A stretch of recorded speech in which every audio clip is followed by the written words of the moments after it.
రమ్యకి కొత్తగా పెళ్ళయిందండి రాజుతోని. అత్తగారింటికి వెళ్ళింది. కొంతకాలం జరిగింది, ఒక 2 నెలలు అయిపోయింది. ఏదో పొరపాటు జరిగింది, ఇబ్బంది కలిగింది. రాజు ఇంకా తిట్టడం మొదలుపెట్టాడు. ముందు భయపడుతూనే మెల్లగా తిడుతూ ఉంటే రమ్య ఏం మాట్లాడలేదు. ఇంకొంచెం గొంతు పెద్దగా చేసి తిట్టాడు. మళ్ళీ రమ్య మౌనంగానే ఉంది, తన పని తాను చేసుకుపోతూ ఉంది.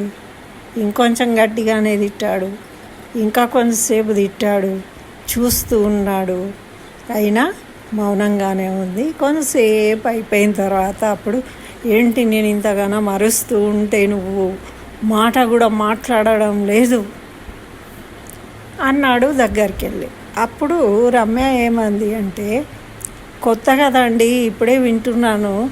ఎప్పుడైనా మళ్ళీ ఇంకోసారి ఏదన్నా గొడవ వచ్చిందనుకోండి, ఎలా తిట్టాలో మీరు తిట్టే తిట్లన్నీ నేను రికార్డ్ చేసుకుంటున్నా మనసులో, తిట్టడానికి నాకు పనికొస్తాయి కదా అని చెప్పింది. చెప్పగానే అక్కడ పక్కన ఉన్న అత్తగారు, ఆడపడుచులు వాళ్ళు చాటు నుంచి విని వాళ్ళందరూ నవ్వుకుంటూ ఉన్నారు. ఇంకా రాజు కూడా నవ్వేసిండు. చూసినావా, అమ్మో తెలివైంది రమ్య అని. ఇదండి, ఇది ప్రతి జీవితంలో, సంసారంలో సరిగమలు అనేవాళ్ళు. ఇంతకుముందు ఇటువంటివి జరుగుతూ ఉంటే ప్రతి వాళ్ళ జీవితంలో జరుగుతూ ఉంటాయి ఏవో ఒకటి. అయితే ఇది కాంపిటీషన్ కాదు కదా జీవితం అంటే, భార్యాభర్తల మధ్యన ఉండేది. ఎవరు గెలుపు ఓటములు అనేవి ఉండవు. ఇద్దరూ గెలిస్తే వాళ్ళ జీవితాలు స్వర్గతుల్యం అవుతాయి. వాళ్ళ పేరు ప్రతిష్టలు అన్నీ కూడా పొందుతారు, ఆనందంగా గడపగలుగుతారు. ఫెయిల్ అయితే ఇద్దరు ఫెయిల్ అయిపోతారు, ఇద్దరు ఓడిపోతారు. ఎందుకంటే ఇద్దరు జీవితాలు అర్ధాంతరంగా చిందరవందరైపోతాయి, మనశ్శాంతి లేకుండా పాడైపోతాయి.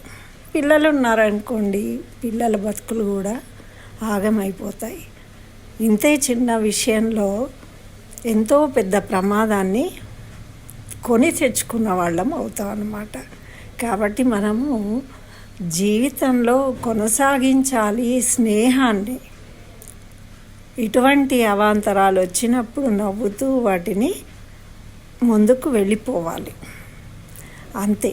అది ఆనందమైన మార్గము అని మన పెద్దవాళ్ళు తెలియజేసింది. మీకు కూడా నచ్చితే లైక్ చేయండి.